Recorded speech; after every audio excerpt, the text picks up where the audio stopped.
Eating something mid-performance has a very specific reason behind it, right? It's to pick up your energy levels. So what exactly is the best thing for a dancer to eat mid-performance? That's exactly what we're going to break down. I'm Rachel Fine, registered dietitian nutritionist and founder of To The Point Nutrition. A dancer's performance is a direct result of hard work and motivation. So where does food fit into this?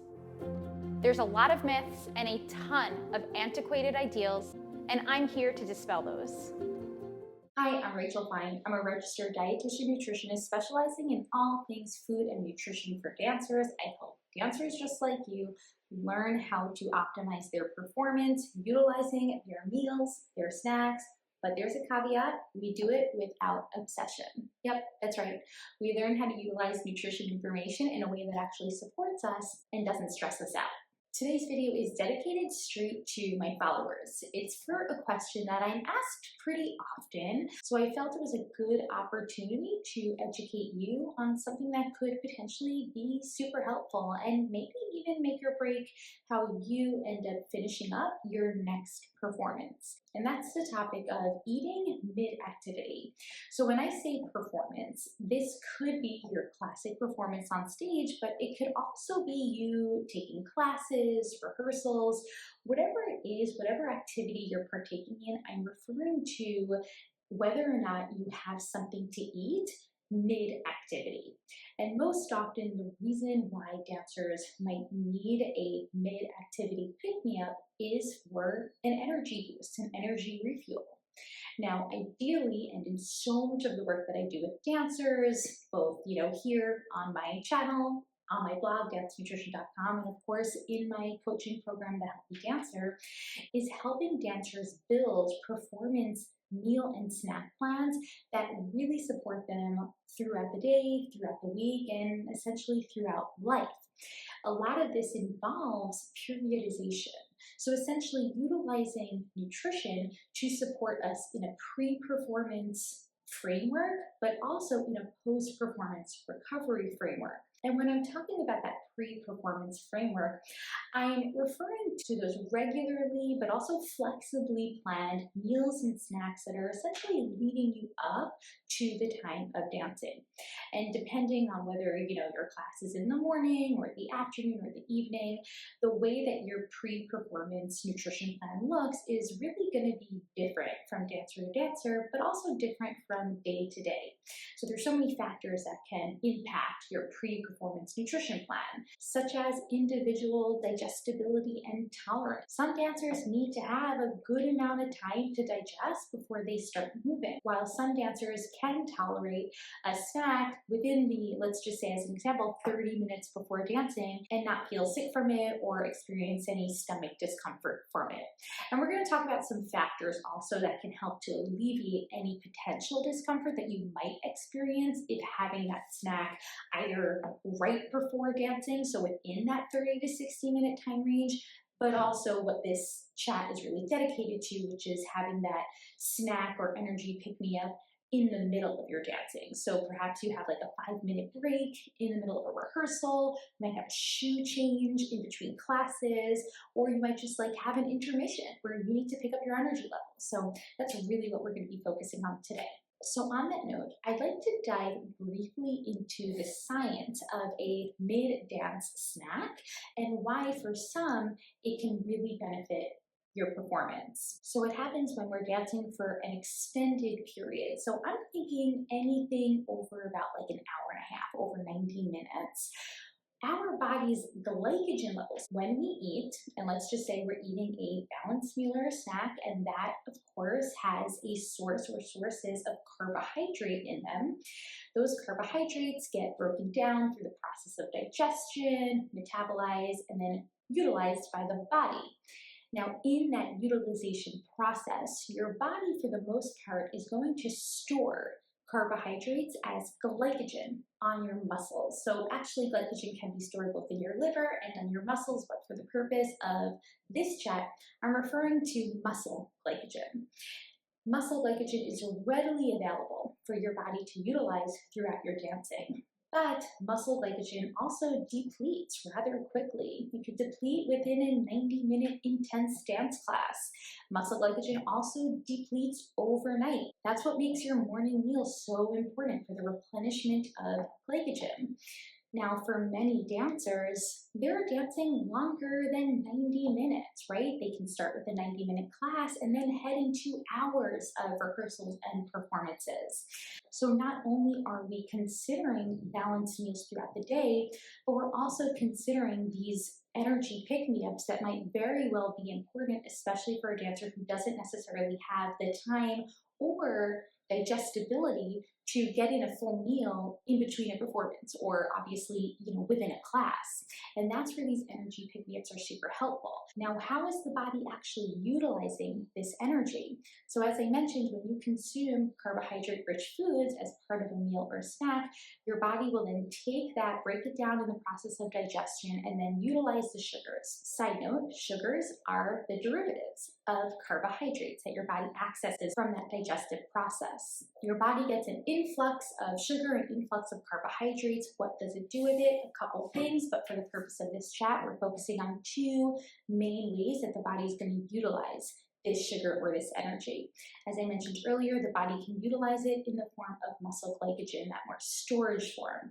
But the body can also utilize freestanding glucose. So this essentially refers to any sugar molecules that are kind of just like free-flowing in your bloodstream. So both of these derivatives of the carbohydrates from your food are readily available to be used by your body for energy for your dancing.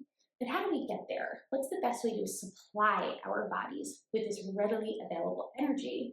Well, that's of course going to be from your snacks. And oftentimes you hear me talk about the importance of balance. Balance being that you're getting in those 3 macronutrients in your meals and snacks, a source of carbohydrate paired with a source of protein and even maybe a source of fat.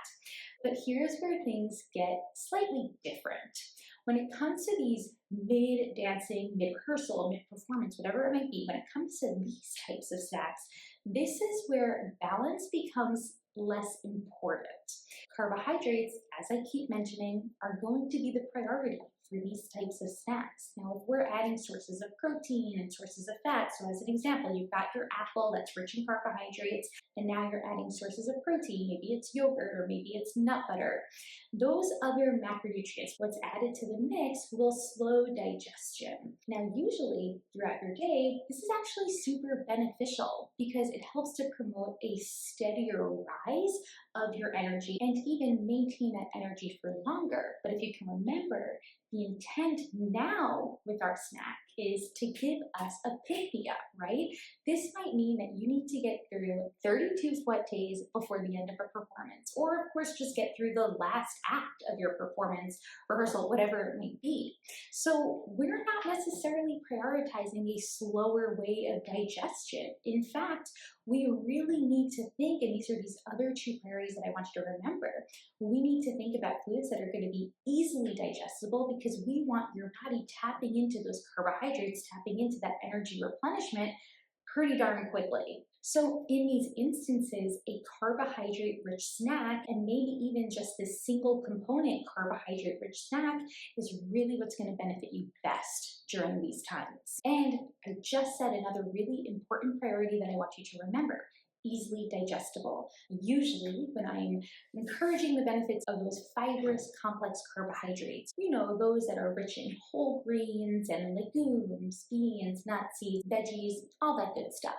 But now we're thinking about foods that are easily digestible. And really what this means, foods that are lower in fiber. Crackers, goldfish, pretzels, fruits are another great option, but also sports drinks and even some gummies can be super helpful to just pick up your energy at the moment. Easily digestible snacks are going to be your best friend during these times to give you that energy pick-me-up.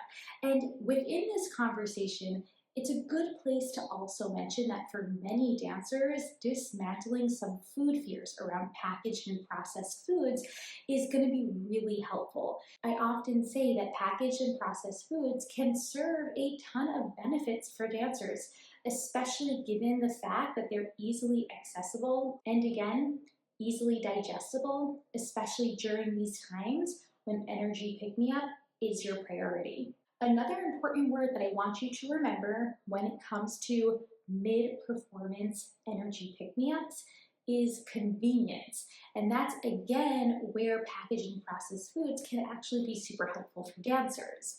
These foods need to be easily packable. Oftentimes, with the exception of maybe some easy to access fruits, these foods can also be non-perishable. So you can leave them in your dance bag as almost emergency options for when you do have those quick 5 minutes and need that energy pick-me-up. Another thing to consider during this time for some dancers, not all, fluids can be a bit more tolerated, but not necessarily large gulps of fluid at one time, rather small sips throughout your dancing. This is where sports drinks can be super helpful, especially for if you are dancing for longer than 90 minutes. If it's accessible, you can even consider something like coconut water, but pair it with a salty snack. Coconut water is super rich in potassium, which is great for electrolyte replenishment, but we definitely want to get some sodium in the mix, and that would be best through a salty snack. Remember, honoring your need for this energy pick-me-up might very much be what gets you through those final 30 to 60 minutes of your performance. You're replenishing your body's glycogen stores, you're providing some of that freestanding glucose that your body can tap into to get it through the physically demanding dancing that you are asking it to do. And last on this topic that I want you to keep in mind is the conversation around hydration and electrolytes. An electrolyte boost alongside those carbohydrates can be super helpful. I often say sports drinks.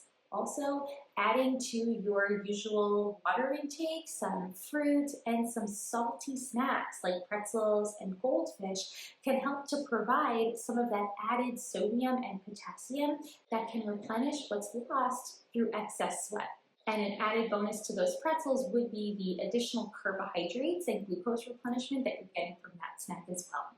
So just to recap, when it comes to mid-performance energy replenishment, we're focusing on carbohydrates that are easily digestible. So often this is lower fiber carbohydrates that can many times come from easily accessible packaged and processed options. Crackers, pretzels, goldfish, fruit snacks, even fruit juices can be helpful in this instant. We can also pair alongside this sources of electrolyte replenishment and hydration. Most importantly, if you're struggling with energy deficits during your time dancing, then I want you to also take a step back and look into how you're fueling your body regularly throughout your days and throughout your weeks. Of course, some fatigue is going to be experienced. It's really what's expected with a dancer's intense schedule. But feeling like you're bonking out or hitting the wall, this is excessive fatigue that we can try to intervene upon. And if your baseline caloric and nutrient intake is low, which unfortunately is a bit common for dancers, especially for those of you who are navigating those busier performance weeks, then we're going to risk chronic fatigue during dancing and ultimately even increase our risk to injury. Of course, we can think about nutrition interventions such as the ones I discussed for mid-performance refuels, but we also can't forget to take a look at our usual intake, making sure that it's sufficient. And at this moment, working alongside a registered dietitian nutritionist, such as myself, who is familiar with the dancer's unique needs, is going to be super beneficial. I hope you found this video helpful. I hope that you can now take this information with you into your busy dance days to consider what emergency and quick energy snacks can benefit you during those times. Give me a subscribe so that you are first to know when new content posts. But until next time, I'll talk to you soon.